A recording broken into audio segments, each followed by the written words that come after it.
우리가 구조된 후에 안즉 그 섬은 멜리데라 하더라. 비가 오고 날이 차매 원주민들이 우리에게 특별한 동정을 하여 불을 피워 우리를 다 영접하더라.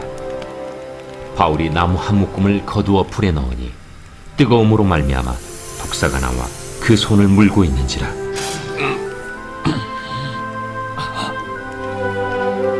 원주민들이 이 짐승이 그 손에 매달려 있음을 보고 서로 말하되, 진실로 이 사람은 살인한 자로다. 바다에서는 구주를 받았으나 공의가 그를 살지 못하게 함이로다.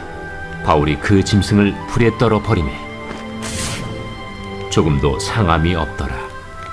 그들은 그가 붙든지 혹은 갑자기 쓰러져 죽을 줄로 기다렸다가 오래 기다려도 그에게 아무 이상이 없음을 보고 돌이켜 생각하여 말하되 그를 신이라 하더라. 이 섬에서 가장 높은 사람 보블리오라 하는 이가 그 근처에 토지가 있는지라. 그가 우리를 영접하여 사흘이나 친절히 머물게 하더니 보블리오의 부친이 열병과 이질에 걸려 누워있거늘 바울이 들어가서 기도하고 그에게 안수하여 낫게 하며, 이러므로 섬 가운데 다른 병든 사람들이 와서 고침을 받고 후한 예로 우리를 대접하고 떠날 때에 우리 쓸 것을 배에 실었더라. 그 사도행전의 신앙의 의의가 있어요. 그것은 예수님께서 부활 승천하시고 승천하신 예수님께서 성령 안에서 사도들과 함께 하시는 겁니다. 그러니까 복음서의 의의는 뭐냐? 복음서는 영이신 하나님께서 말씀이 육신이 돼요. 그렇죠? 영이신 하나님께서 육신의 몸을 입고 사람들과 함께 하셨습니다. 그죠? 그리고 그 예수님께서 승천하시고 승천하신 예수님께서 성령 안에서 사도들과 함께 하십니다. 그리고 이러한 사도행전적인 신앙 안에 있는 사람은 어떠한 형편에서도 하나님의 광풍을 타고, 그러니까 유라굴로 지난주 말씀드렸듯이 유라굴로의 광풍을 타고 가듯이 모든 세상 속에서도 하나님의 섭리를 믿고 하나님이 나와 함께 하심을 믿고 성령 안에서 믿음의 길을 가게 되면 하나님의 뜻을 이루는 온전한 삶이 될 줄로 믿습니다. 그래서 지난주 27장의 이야기를 잠깐 언급해 드리면, 이제 바울을 태운 알렉산드리아 호라는 배가 이제 로마로 가는 거예요. 가는 길에 겨울이 왔습니다. 겨울은 그곳 지역이 우기예요. 지중해를 건너간다는 게 쉽지가 않아요. 그래서 바울이 뭐라고 제안을 했냐면 그레데 섬 미항이라는 곳에 도착을 했는데, 미항은요 그냥 말 그대로 아름다운 항구라는 이름이에요. 미항이라는 곳에 이제 도착했을 때 바울이 제안하기를, 이제 겨울 우기가 오니까 지중해를 건너가기가 어려우니까 여기서 겨울을 나자, 이제 이렇게 이야기를 합니다. 그때 이제 그 당시 사람들의 상식에는 여기서 한 65km만 더 가면 베닉스라고 하는 항구가 있는데 그곳에서 겨울을 나는 게 더 좋아요. 겨울을 날 거면. 그래서 사람들이 그러지 말고 좀 더 가자, 서쪽으로. 그러니까 이 예루살렘에서 로마는 서쪽이거든요. 서쪽으로 65km만 가면 되니까 조금만 더 가자. 거기서 겨울을 나자 해가지고 이제 배를 더 무리하게 끌고 가는 거죠. 그러다가 유라굴로 광풍을 만나게 됩니다. 그래서 광풍을 만나게 돼서 바람과 파도와 그런 것들 때문에 막 배가 이제 요동을 치는 거죠. 그래서 배가 키가 있긴 있지만 키로 방향을 잡을 수가 없는 거예요. 너무나도 강풍이 강하게 불어서. 그렇게 14일을 분 거예요. 그러니까는 그 배에 있는 사람이 할 수 있는 것은 아무것도 없는 거예요. 근데 하나님의 은혜가 뭐냐? 그렇게 14일을 광풍을 타서 내가 할 수 있는 일은 아무것도 없는 거예요. 그냥 떠밀려 가는 거예요. 떠밀려서. 떠밀려 가다가 보니까 어디에 도착하냐면 오늘 말씀이 나오는 멜리데 섬에 도착을 하게 됩니다. 근데 이 멜리데 섬이 어디냐면 로마로 가는 길목에 있는 섬인 거예요. 그레데 섬 미항에서 멜리데 섬까지 무려 거리가 440km가 넘습니다. 440km가. 그리고 그 우기의 정상적인 코스로 배를 타고 가려면 2달이 걸리는 거리인 거예요. 근데 그 거리를 14일 만에 도착을 한 거예요. 근데 이 멜리데 섬에 도착을 했는데 만약에 그 멜리데 섬을 비껴갔다고 하면 망망대해인 거예요. 그냥 끝바이. 그냥 가버리는 거예요. 그런데 하나님의 섭리가 유라굴로 광풍을 통해 가지고 하나님 목적하신 바를 이루는 은혜가 있는 줄로 믿습니다. 그래서 우리가 인생을 살다 보면요, 인생에 광풍이 불 때가 있어요. 그죠? 어려운 광풍이 불 때 그래도 그곳에서 내가 할 수 있는 일은 아무것도 없는 것 같아. 그래도 내가 성령 안에서 믿음 안에 있으면 하나님의 선하신 뜻을 보게 될 줄로 믿습니다. 그렇게 해서 이제 이 멜리데 섬에 도착을 했는데 우여곡절 끝에 도착을 한 거죠. 그곳에 가니까 이제 추운 거야. 아까 겨울이라고 그러지 않습니까? 춥고 그러니까는 이제 원주민들이 동정이 든 거예요. 그래서 모닥불을 펴준 거죠. 따뜻하게. 그래서 바울이 그 나뭇가지 이게 한 묶음을 묶어놨나 봐요. 그건 이제 더 불을 지피니까 따뜻하게 하려고 그걸 막 나무 묶음을 가지고 이제 불쏘시개 불에다가 이제 넣는 순간에 그 나무 묶음 사이에 독사 한 마리가 이제 들어가 있는 거예요. 뱀이. 예. 그걸 몰랐던 거죠. 그러니까 손으로 이렇게 집어넣어서 넣는데 뱀이 뜨거우니까는 바울의 손을 탁 물어버린 거예요. 예. 그러니까 이제 원주민들이 하는 말이, 야, 저 바울이라는 사람은 살인자 중에 살인자인가 보다. 살인자 중에 살인자라는 얘기는 진짜 악한 악인이라는 거예요. 왜냐하면 아니 그 우여곡절 끝에 그 광풍에 살아남았는데, 그잖아요, 여러분. 그 망망대해 아무것도 없는 바다에서 풍랑이 일고 막 강풍 속에서 방향 조절도 하지 못해서 정말 하나님의 은혜로 섬에 도착을 했어요. 근데 그렇게 생명을 부지했는데 뱀에 물린 거예요. 그 알렉산드리아 배에 276명의 사람들이 한 명도 다치지 않고 다 살았는데, 그렇게 살고 난 다음에 독사에 물려갖고 어이없이 죽게 됐잖아요.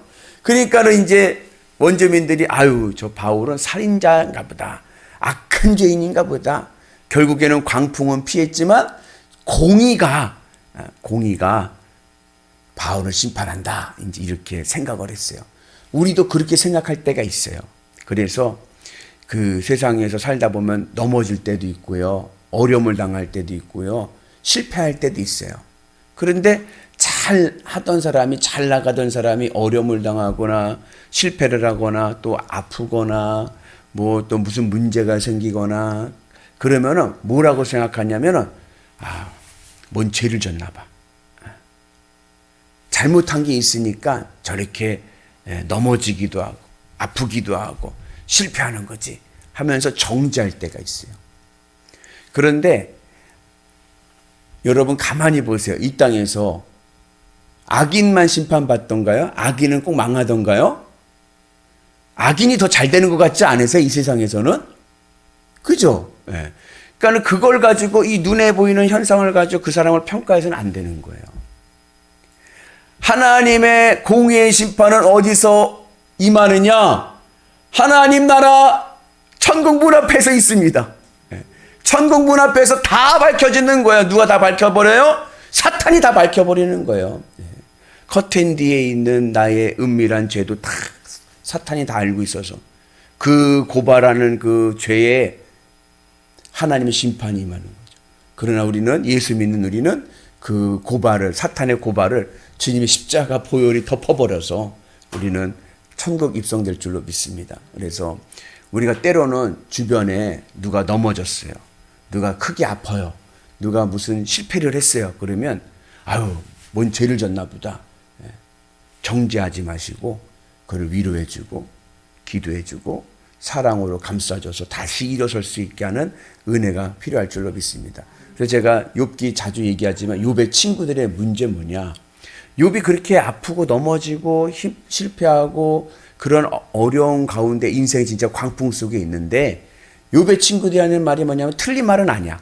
근데 늘 뭐냐면은 욥에게 하는 말이 뭐냐면 오늘 이 원주민들과 같은 말을 하는 거예요. 네가 뭐 잘못했으니까 하나님께 이렇게 치수 있는 거 아니냐. 그러니까 빨리 회개해라. 회개해라. 자꾸 이제 질책을 한단 말이죠. 그러니까 욥이 너무나도 그게 힘든 거예요.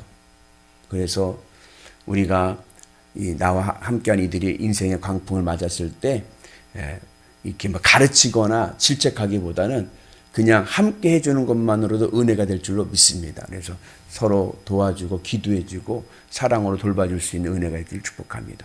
그리고 오늘 이 바울이 독사에 물렸다라고 하는 사실은 우리에게 또 하나 영적인 신앙적인 교훈 하나 줍니다. 그것은 뭐냐면 바울이 독사에 물렸어요. 그죠? 독사에 물렸는데 바울의 손에 붙지가 않아. 바울의 몸에 독이 퍼지지 않아요. 그죠? 오늘 우리 신앙의 인생의 삶에 독사의 독이 있습니다. 그게 뭐냐면 그게 세상의 가치예요. 세상이 좋다고 하는 것들이에요. 예수님께서 종교 지도자들, 유대 종교 지도자들에게 뭐라 그랬어요? 무슨 자식이라고 그랬어요? 이 독사의 자식들아. 왜 그렇게 얘기했냐? 종교 지도자, 뭐 제사장, 바리새인, 뭐 서기관 이런 사람들은 쉽게 말하면 하나님의 사람들로 말씀 안에 있어야 될 사람들인데 다 독사의 독에 전염됐어. 이 세상 가치에 전염돼 가지고 이 세상 것을 더 좋아해. 그래서 예수님께서 이 독사의 자식들아.